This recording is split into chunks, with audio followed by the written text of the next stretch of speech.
No, it's on a banana.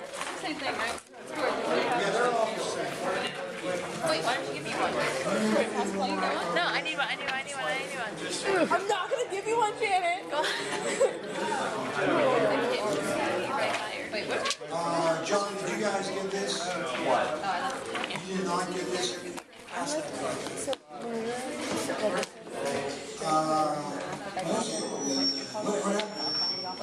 You can turn it. That's good.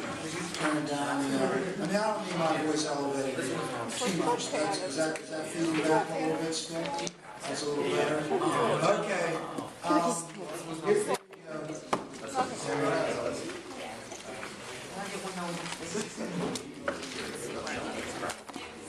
This is the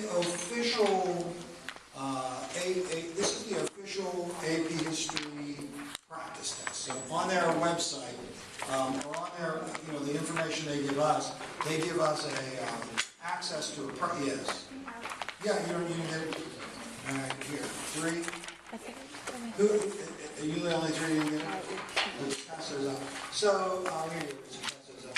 So yes, everybody else got the copy of the practice test. I'll give it to the other students. I mean, everybody, even if you're not taking the AP test, it might be helpful because we're going to have a comprehensive final. And the comprehensive final that we have is going to look an awful lot like this, right? So there are questions, and these are the questions that the college boards say are most reflective of the type of questions that you might see on the test. So what I want to just quickly do today with that is to look at questions 1, 2, and 4. Just quickly, because we have been reviewing, where's he going? What's wrong? He needs to hydrate. So we look at questions 1, 2, and 4. Those are all questions on colonization. Now, I don't know if it's true still, but on the AP test, when you see this, and this is similar, right? I mean, the way that it's formatted now, you're going to have 80 questions, you have 55 minutes to do those 80 questions. I think that's the first part of the test, right? And I think the questions get harder as they go. So the first questions, I found it interesting that on this practice test, the first questions were A, about the kind of first things that you might discuss in the course, and B, not terribly challenging. If you look at question 1, it says the majority of English migrants to the Chesapeake Bay area were. Now, we talked about that, and we said the Chesapeake Bay area is Virginia and Maryland, right?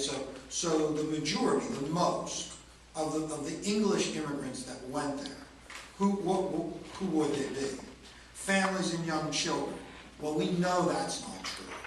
We know that what distinguished the Chesapeake Bay is that families and young children did not go there. We know that it was a large number of single males that went there. Indentured servants. Well, we know that lots and lots and lots and lots of people that went to the Chesapeake region were indentured servants. We know what indentured servants were. So, okay, we're thinking maybe that's it. Wealthy gentlemen. Now that throws us off a little bit because we know that wealthy gentlemen went to Virginia. But we also know that the question is the majority, right? Merchants and craftsmen. We know that in the Chesapeake region there weren't many cities, there weren't many towns, there were plantations, and there weren't many merchants and Cozumel. Disenfranchised Catholics, again, we know they went there. We know that disenfranchised Catholics went to Maryland, but did they make up the majority of the population? And so once we carefully read all 5 of those, then we would return to B as the correct response. And on yours, the correct responses are all on the back. You have all the answers. And if we look at 2, which of the following would best describe deism? Right off the bat, tell me what deism is. So when you say, if it says, which of the following best describe deism? Alexander's. Are you asking for which answer on here? No, I'm asking how you would define deism generally.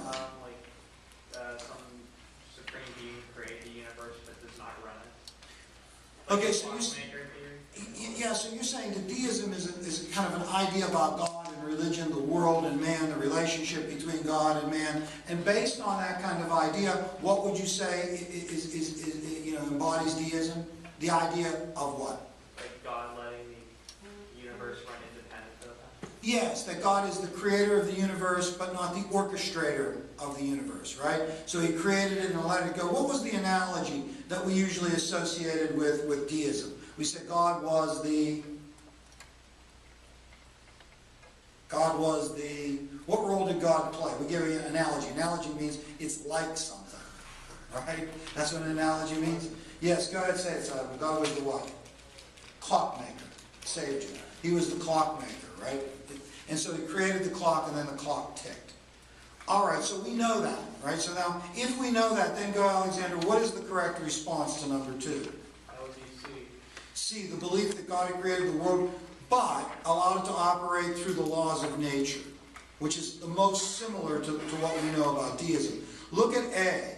A says a belief that the course of each individual's life is predestined by God. What would that be more characteristic of? Yes? Predestination. Predestination. And who would that be more characteristic of? What religious faction that believed in predestination? Go ahead. The Calvinists. And the Calvinists we know, the Calvinists that we know best from our conversation were whom? Who were the Calvinists that we knew best? Yes, go ahead. The Puritans, right? Okay, look at 4 just very quickly. In the 18th century, British colonists wishing to settle the west of the Appalachians were principally motivated by. Now, the Appalachian Mountains, where are the Appalachian Mountains? Right? And how are they significant to early colonization? Where are the Appalachian Mountains and how are they significant to early colonization? I mean, it's kind of a hard question, but go ahead, Tristan. Tell me about the Appalachian Mountains. Okay, so then if I'm on the Atlantic coast of the United States, right? I could be on the Atlantic coast, and if I'm on the Atlantic coast, I might be in New York City, I might be in Philadelphia, I might be in Boston, I might be in Newport, I might be in Charleston, South Carolina, I might be at Jamestown, Virginia. All of those would be sort of, not maybe Jamestown, Virginia, but all those would be sort of accessible by the coast, right? And then it's kind of flat inland until I hit the Appalachians. And so what state would, a current state today, would we find Appalachian Mountains in? Yes. Pennsylvania, right? Pennsylvania. The Laurel Mountains are part of the Appalachian Range. The Smoky Mountains are part of the Appalachian Range. So we're talking about the settlement west of the Appalachian Mountains. Who did we say settled the area west of, what Europeans settled the area west of the Appalachian Mountains first? Does anyone recall, besides the instructor, myself, and Tori? Go ahead, Tori. What ethnicity? We made a point of this. Do you recall? No. No. Go ahead. Alan, the recently slumbering Alan, yes. Was it German? No, it was not the Germans, but that's a good guess. French? No, it was not the French. I mean, was anybody there? Yes, go ahead. The Scots-Irish. The Scots-Irish were the first people to go across the Appalachian Mountains, right? They were the first Europeans. Now, in terms of the French and Indian War, the French and Indian War was fought over the area west of the Appalachian Mountains, right? I mean, the area east of the Appalachian Mountains is the area that was settled as a part of the original 13 colonies. The area west of the Appalachian Mountains was the area under dispute that the French and Indian War and eventually the 7 Years' War was fought over. Okay, go quickly to question 41.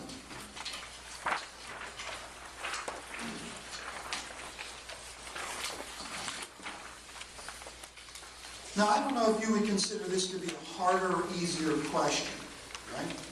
But one thing when I was looking this over, when I was looking this test over, it seems to me that you have people and topics. I mean, look at the question above that, 40. It says, which of the following did the Black Panthers and the Nation of Islam have in common in the late 1960s? Well, okay, here's the thing, right? We know that it's possible that they could ask about the Black Panthers and the Nation of Islam, right? I mean, the topics are identified. We also know, if we look at 41, that it's possible that they might ask about Anne Hutchinson. We know about Anne Hutchinson, do we not? What do we know of Anne Hutchinson? I mean, we clearly remember, go ahead and eat some She off. was kicked out with her several children She- for like talking and You- going against religion. You had great empathy for Anne Hutchinson because she was tossed out pregnant, was she not? Right? With her big pregnant stomach, she was tossed out of Massachusetts Bay. The question was why? Yes. She preached antinomianism. Yes. Which is basically saying that, like, if we're already predestined to go to heaven or hell, why do we have to follow the church's laws? Correct. So which of those responses would be the most representative of what we said? Other Alexander? E, correct. Right? She challenged the religious belief of the colony's leaders. Now, I don't know if you see that as a harder question or not, but it's later in the test. It doesn't seem like it's much more difficult. Let's go to 61.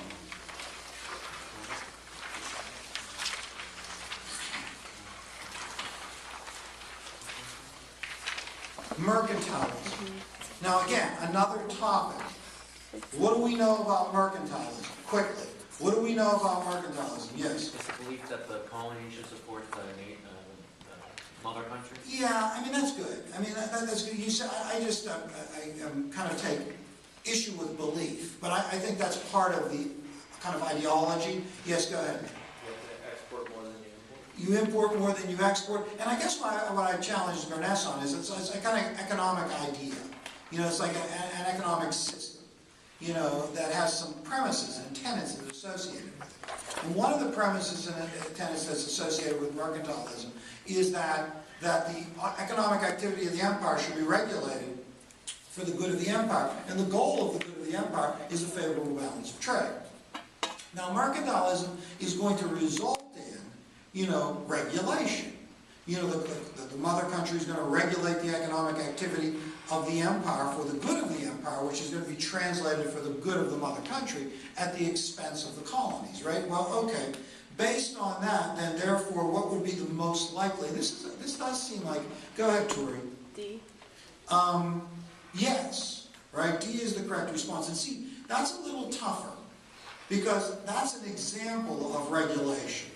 Regulated colonial shipping and tobacco production. Hey, what was the name of the legislation that did that? That regulated, yes, the Navigation Act. Good. Okay, now go to 24. I think I'm going to make you bring this every time we come. You know, and go over a few of them, you know, every time we come. After the French and Indian War, British political leaders were determined, right? So this is a question that would be right where we are in our conversation.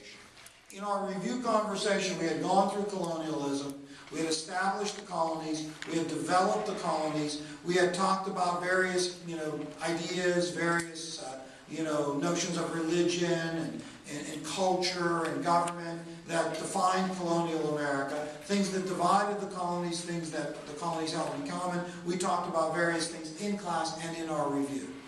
One of the things that we said the colonies kind of shared was a mutual kind of fear or animosity with France, who was an enemy of England, and that antagonistic circumstance between the French and the British eventually results in 4 wars. And the fourth and final of those 4 wars is the French and Indian War, or the 7 Years' War. That's the same war, incidentally. So the French and Indian War and the 7 Years' War are the same war. In the United States, we call it the French and Indian War. In kind of global history, it is called the 7 Years' War. It really starts as the French and Indian War and then kind of morphs into the 7 Years' War. And we talked about various things that were associated with that. And then in our conversation, we concluded. You know, we said, okay, now it's over, and Britain wins a glorious victory. Right? In the aftermath of the French and Indian War, Britain is at the peak of its power, the peak of its influence. This is a glorious victory. France has defeated. The Treaty of Paris, 1763, results in France totally surrendering its entire North American empire to Britain, although we said that was somewhat controversial.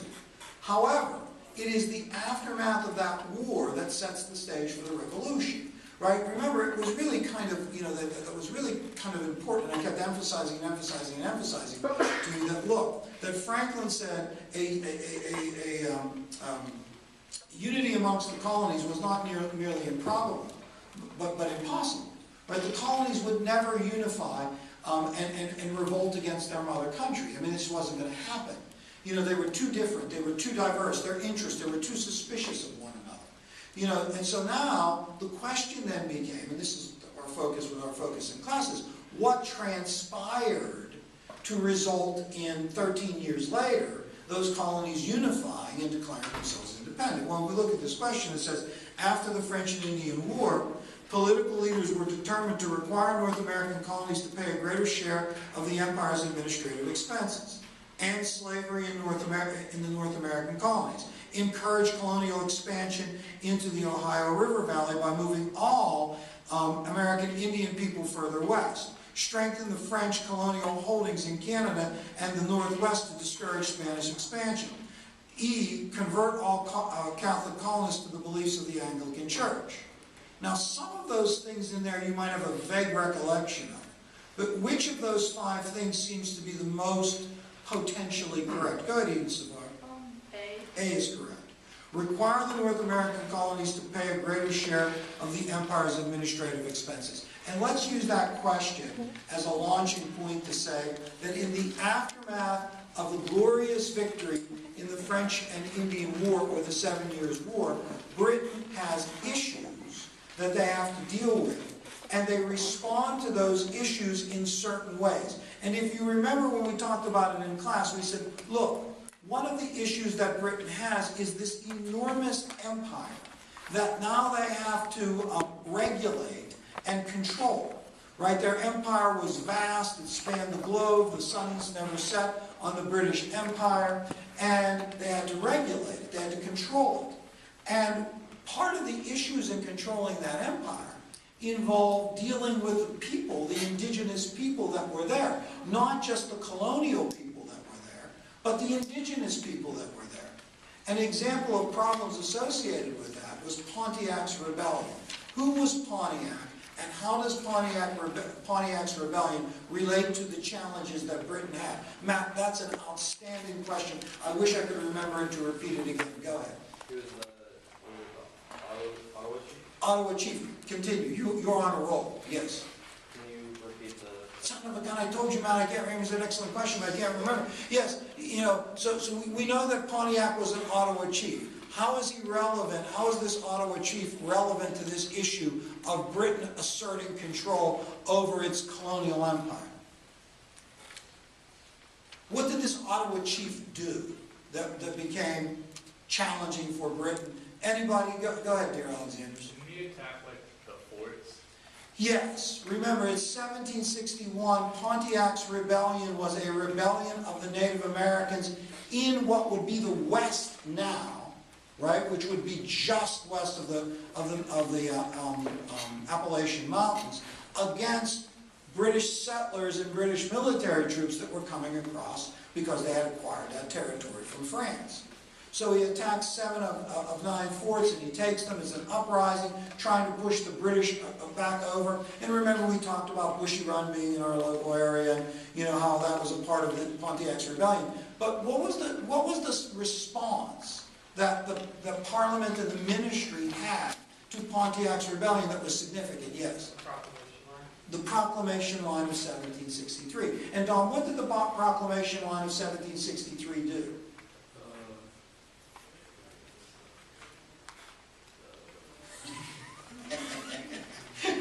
So you're reduced to taking advice from Simon, right? That's when you know, Sarah, you've reached rock bottom, right? You're taking advice from Simon. Yes, go ahead. The Proclamation Line prohibited movement west of Appalachia. Yes.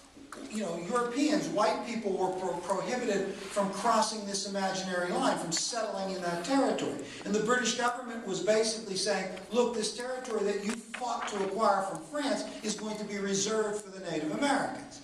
The Proclamation of 1763 was one of a number of actions that the British took to deal with their problems, but the these were actions that also alienated the colonists and frustrated the colonists from the British Empire. Now, besides the proclamation line, another action that was taken to deal with problems associated with having a new, bigger, more powerful empire involved the writs of assistance. What were the writs of assistance and how did that relate to this issue? What were the writs of assistance and how did that relate to this issue? Yes? Didn't British troops just come into your house whenever they feel like it? No, that's not the writs of assistance. That's the Quartering Act. The writs of assistance. Yeah, go ahead, Sarah. They were like search warrants, so they could search whenever they wanted without cost. Yes, they were global search warrants, right? Now, it was an attempt to issue these writs of assistance. Why would the British government want global search warrants? What were they intended to stop? Yes, go ahead. Like smuggling and getting around all the tariffs. Smuggling and circumventing mercantilism. So mercantilism established rules, right? They established rules. You can't do this, you have to do this, you have to pay this tax, you have to do this, you can't do this, that involve the economy. If you evade those rules, in some cases you're smuggling, right? So, what did Britain want to do in the aftermath of the French and Indian War? They wanted to tighten up their mercantilistic system.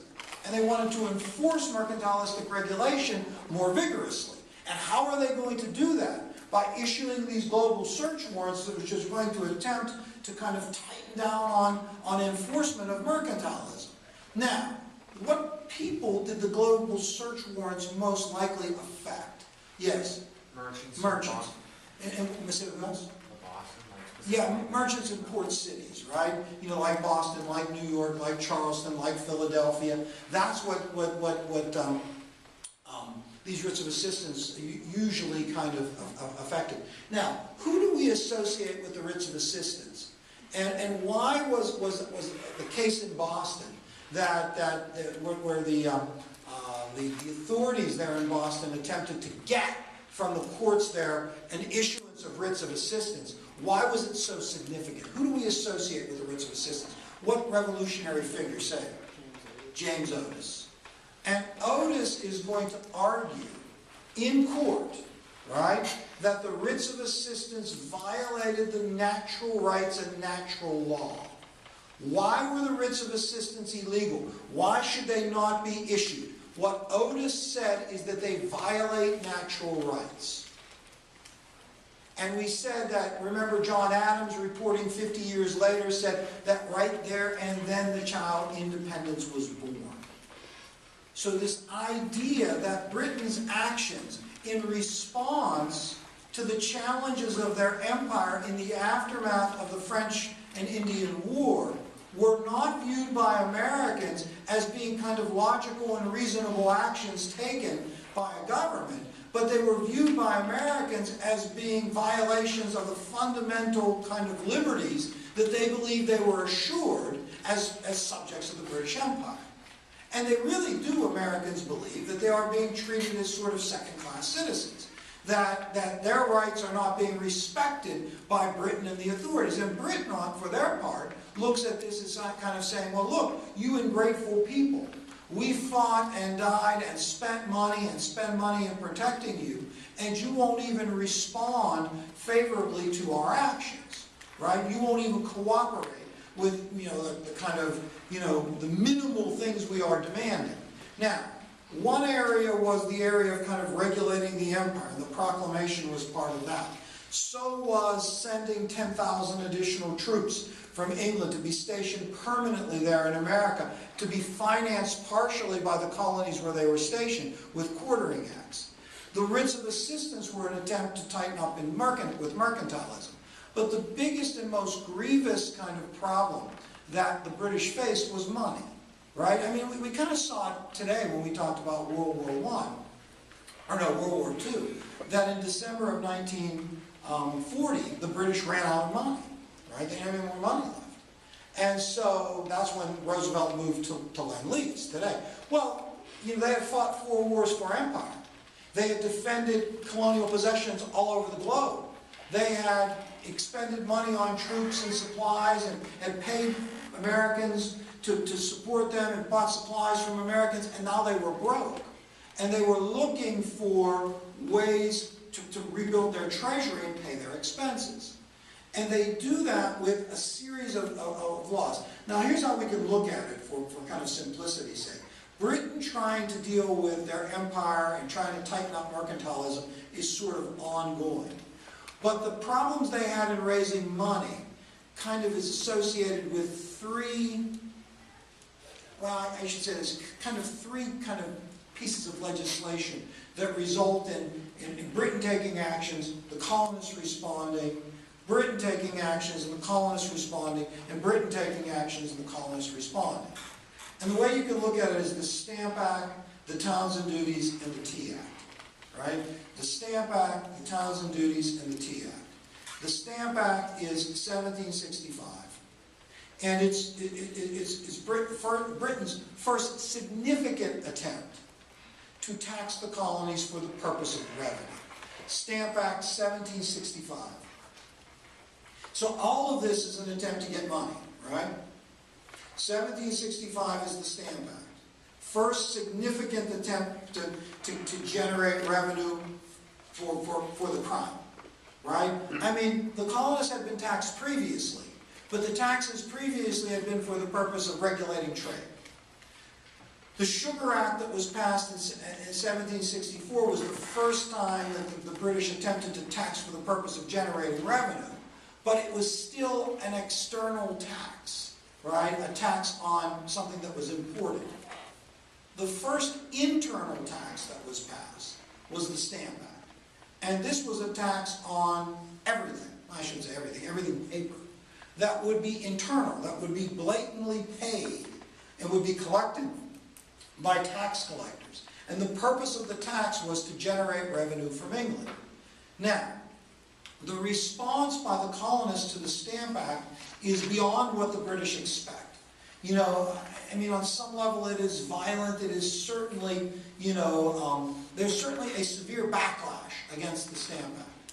And, the colonial argument against it was that the Stamp Act fundamentally violated the colonial people's natural rights. How was that argument made? How did the Stamp Act violate the natural rights of the colonists? Go ahead, Alexander. Taxation without representation. Yes. It was argued that it was taxation without representation. Garnett, how is taxation without representation a violation of the colonists' rights? Because they have no say in whether or not those taxes are levied or how much. Who levied the tax? Britain did. Parliament. Parliament. Did the colonists have representation in Parliament? No. No. So the argument was, and I'm going to go through this just a little deliberately. The argument was that taxation is coercion. It's theft. I mean, basically, government is taking something from you. The only way that something can be taken from you and it not be theft is if you concede, right? If you say, go ahead, take it, then it's not stealing, right? The only way that you can concede to a tax in their way of thinking was that if you elected the people that levied the tax. So if you elected the people that levied the tax, by electing them, you were consenting to allow them to tax you. The fact that the colonists had no representation in Parliament meant that any tax for the purpose of generating revenue by Parliament, they considered to be a violation of their natural rights. Taxation without representation. Now, that is a colonial, or that's a British argument. What was the British response to taxation without representation? Yes? Virtual representation. Virtual representation. The Parliament represents everybody, whether you had a representative there or not. Now, we talked about the various backlashes to the Stamp Act, one of which was Patrick Henry's resolutions. There were a number of resolutions by the Virginia House of Burgess, and other legislatures that denounced the Stamp Act. So one of the things is the governmental bodies in America denounced the Stamp Act as violations of the natural rights of the colonists. Now, in addition to the resolutions, the other thing that was a far more influential response were colonial boycotts of British products. The British had a captive audience. They sold to the colonists all sorts of finished products. The colonists arranged boycotts of British products in order to force Parliament to relent on the Stamp Act. And the Sons of Liberty, which were vigilante organizations of merchants and middle class kind of, craftsmen and others in port cities, enforced those boycotts. So you had the Sons of Liberty, you had boycotts, you had vigilantism in an attempt to get Britain to kind of surrender, and they do. The British repeal the Stamp Act, and they in repealing it, they passed something called the Declaratory Act, or Declaratory Act. The Declaratory Act is 1766, and that's associated with the repeal of the Stamp Act, which basically says, we're not repealing the Stamp Act because we agree with you. I mean, Parliament is supreme. Parliament is the governing body of the British Empire. Therefore, Parliament can pass taxation. Everyone is virtually represented by Parliament. It is not a violation of your natural rights. If we want to tax you, we will. We just don't want to now. And, Britain comes back with the Townshend duties. And that's in 1767. The Townshend duties are a further attempt by the British to generate revenue. The difference between the Townshend duties and the Stamp Act is the Townshend duties were external. They were taxes on products that were sold to Americans. They were import duties. The problem with the import duties, they were on products that were sold by Britain to America. So they were inconsistent with mercantilism. I mean, the colonists have long been associated with import duties on French products or Dutch products, right? And they would be taxed so that Americans wouldn't buy them. But taxing British products, which they were basically required to buy, was a backdoor way of collecting revenue. And the Townshend duties were an attempt to collect revenue. Who was John Dickinson, and how did he connect to the Townshend duties? Who was John Dickinson? Why was John Dickinson significant, and how was he associated with the Townshend duties? Anybody remember besides the instructor? Alex, do you remember John Dickinson? Remember when I saw you at the Sincerely Yogurt there? You remember all the autism puzzle pieces? Did you go back in and purchase one? Maybe you'll go this week and purchase a puzzle piece from Sincerely Yogurt. Although they're selling our autism, it's only $1. Tristan, do you have $1? You could put your name on it, right? So anyways, who was John Dickinson? Has anyone come to a recollection?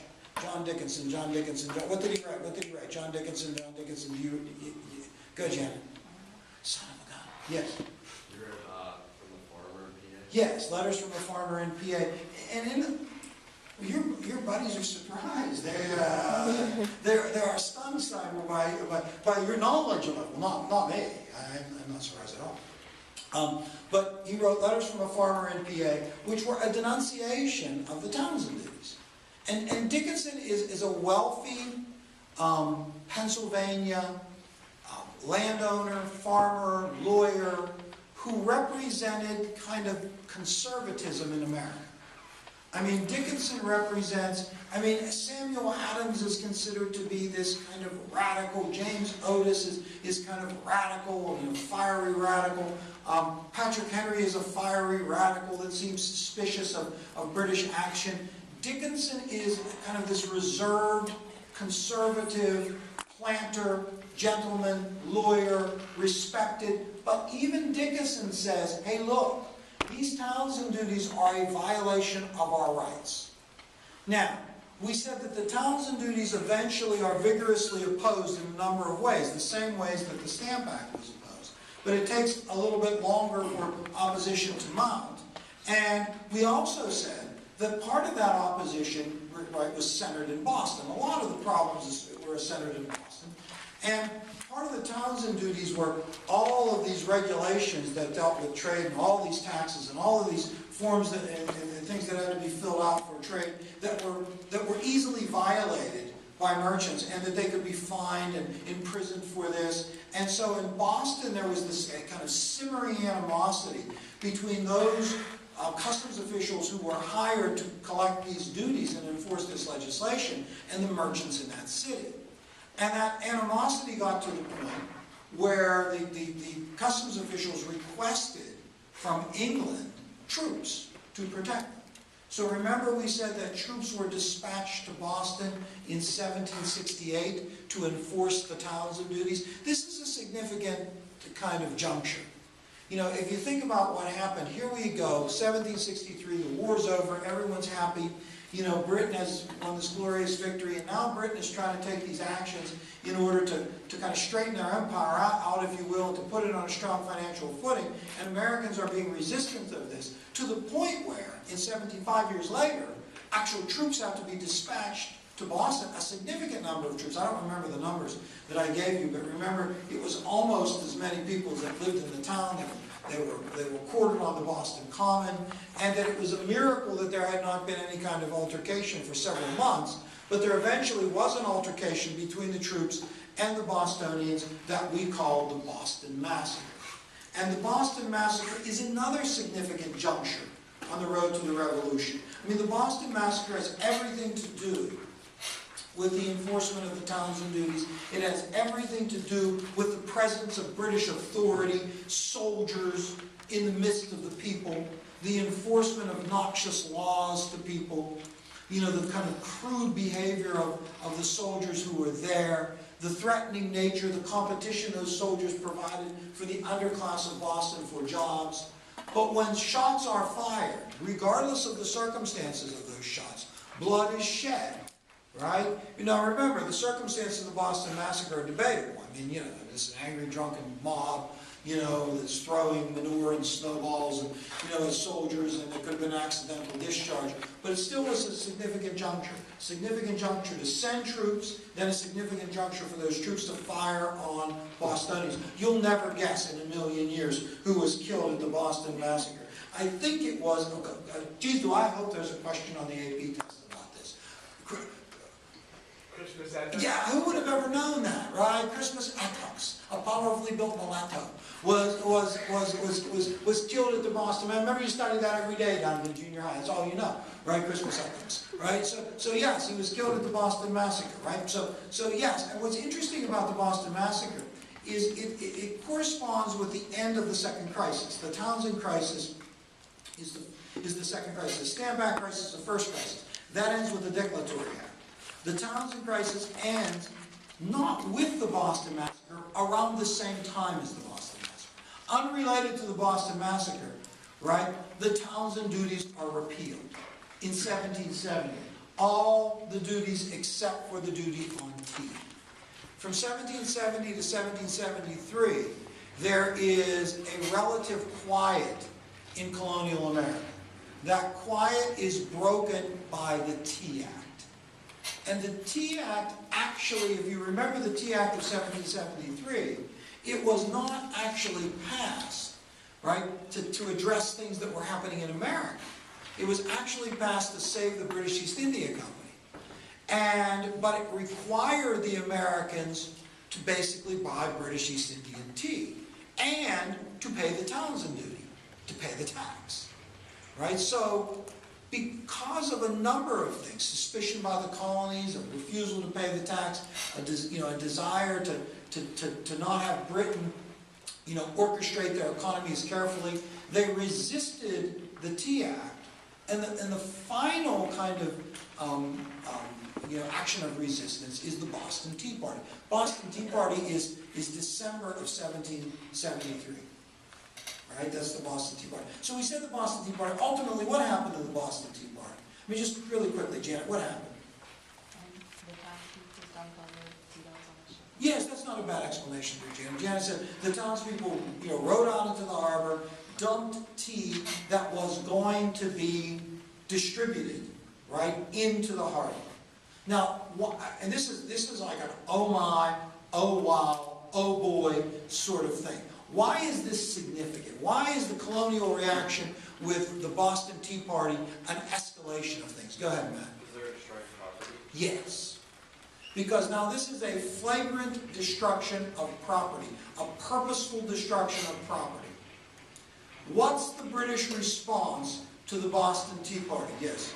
Intolerable act? The Intolerable Acts. And the Intolerable Acts, or the Coercive Acts as they are called, were intended to punish Boston and to really make an example and to show, you know, the colonies that the British were, and they were intended to punish and isolate the Bostonians.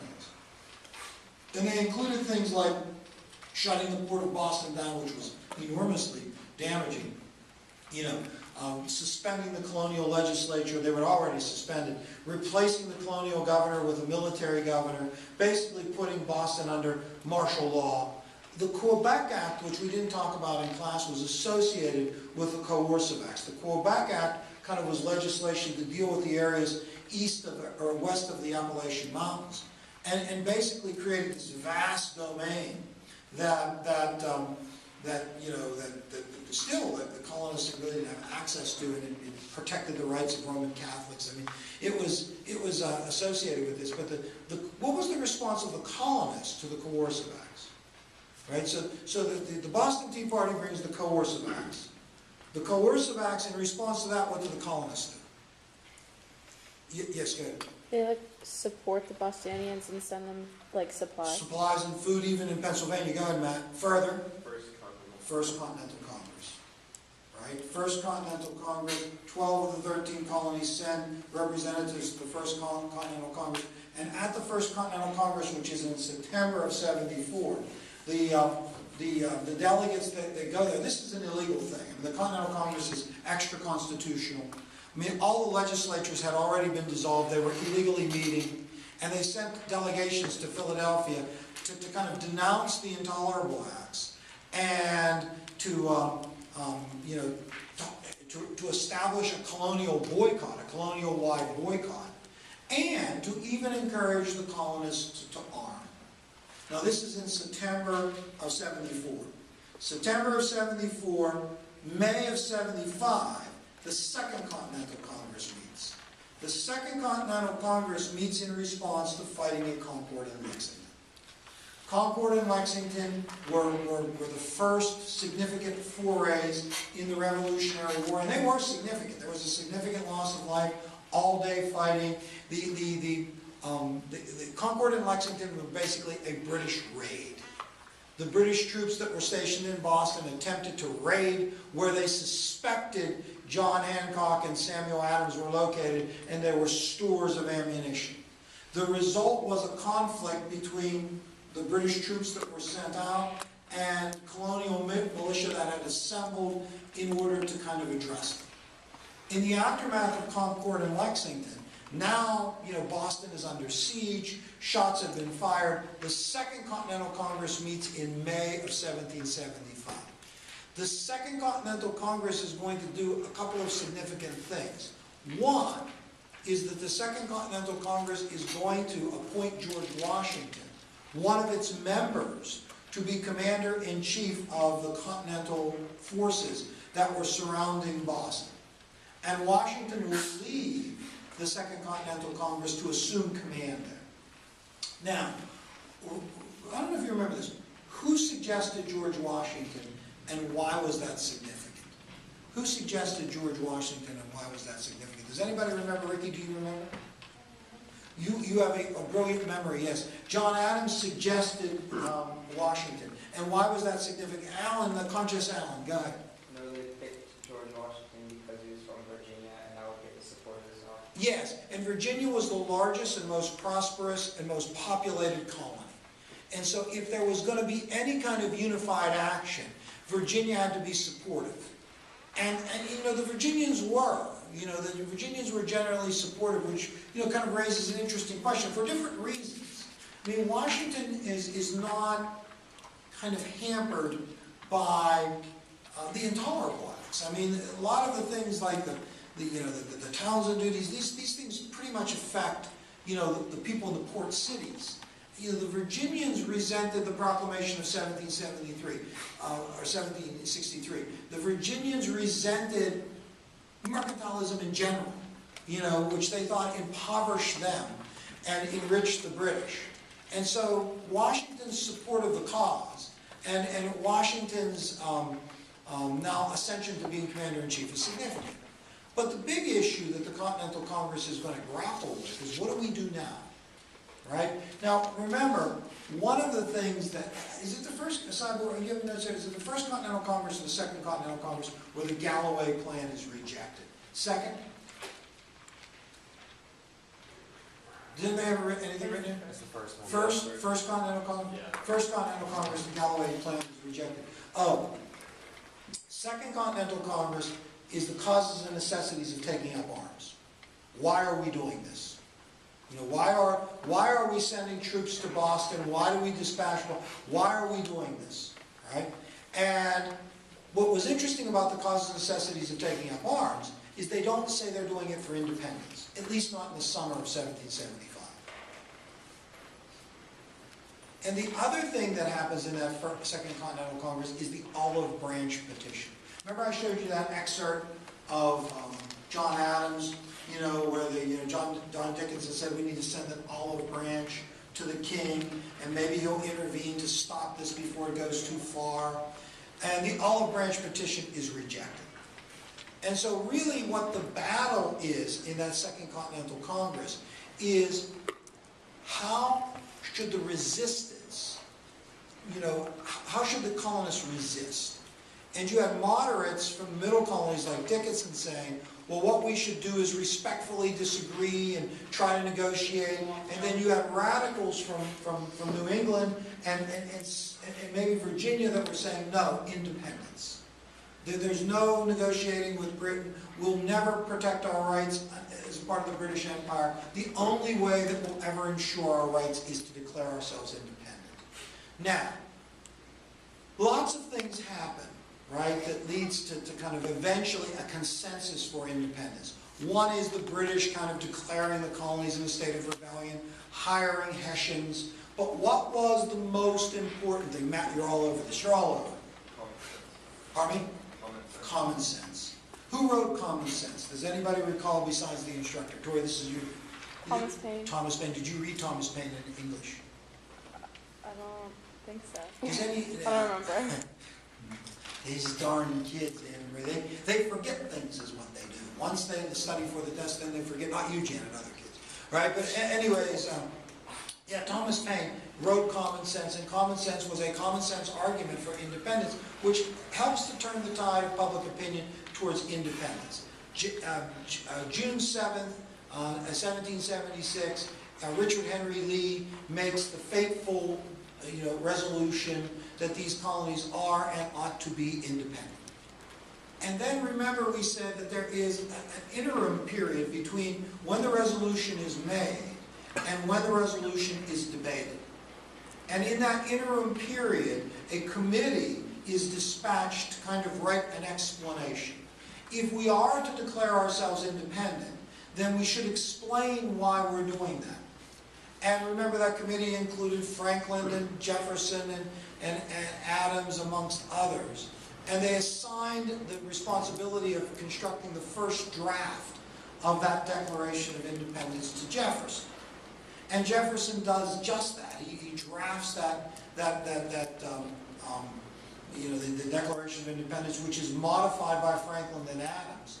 And when the fateful kind of vote is taken, and the colonies do vote to assert independence unanimously, with New York abstaining, but the other states voting unanimously to support independence, they then adopt a modified version of that draft.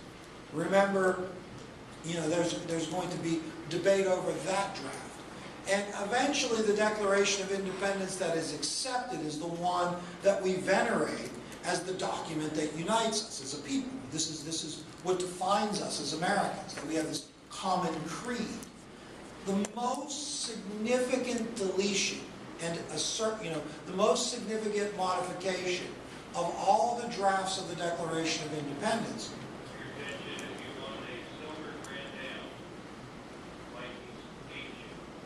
It's getting wet. The windows are up. Well, yes, Yes, it just washed away. now. Yeah, it just, no one has a Grand Am, do they?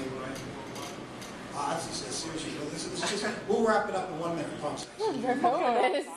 You're right. I still want to get I wet. don't Only think until so. it calms down a little. Yeah, good idea, good thinking. See, the kids are smart, it doesn't jump out at you, but they'll, right? You know, yeah. So anyways, what were we talking about just real quickly? Oh yeah. The most significant modification is that Jefferson's accusation of King George for promoting the immoral and illegal slave trade was deleted. So we made a point that even in the arguments over what should be included in the Declaration of Independence, the issue of slavery and the distinction between the South and the North over slavery was already there. Now, okay, so one more thing, and then we'll conclude. We got a little longer. We're on a little slide, and we're terrified. We're going to have to hunker down in here. It sounds like Once the Declaration was proclaimed, if we look at the Revolutionary War, we can look at it in 3 parts. And here's the thing, the AP prides itself in not really ever asking battle questions. So, I mean, I shouldn't say they don't ask battle questions. They ask questions about the significance of battles, right?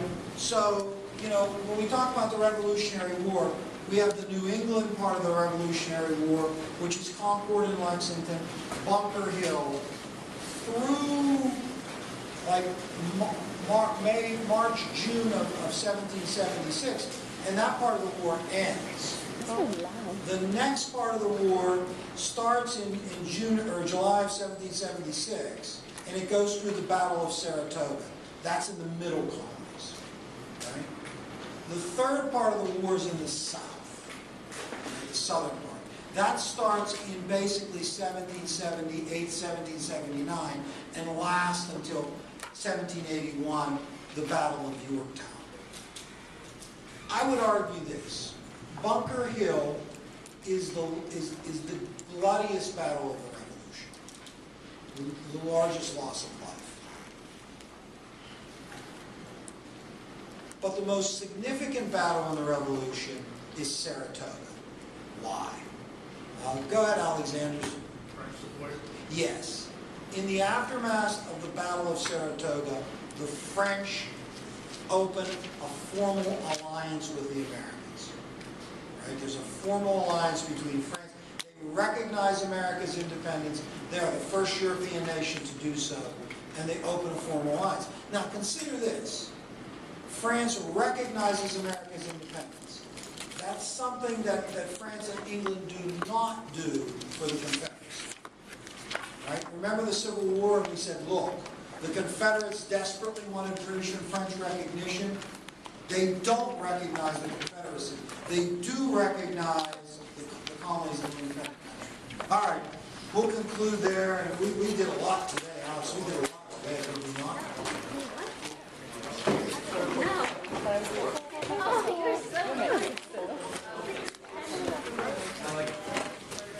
I'm so afraid for you. I'm so afraid. Spend the whole At least I didn't bring it down.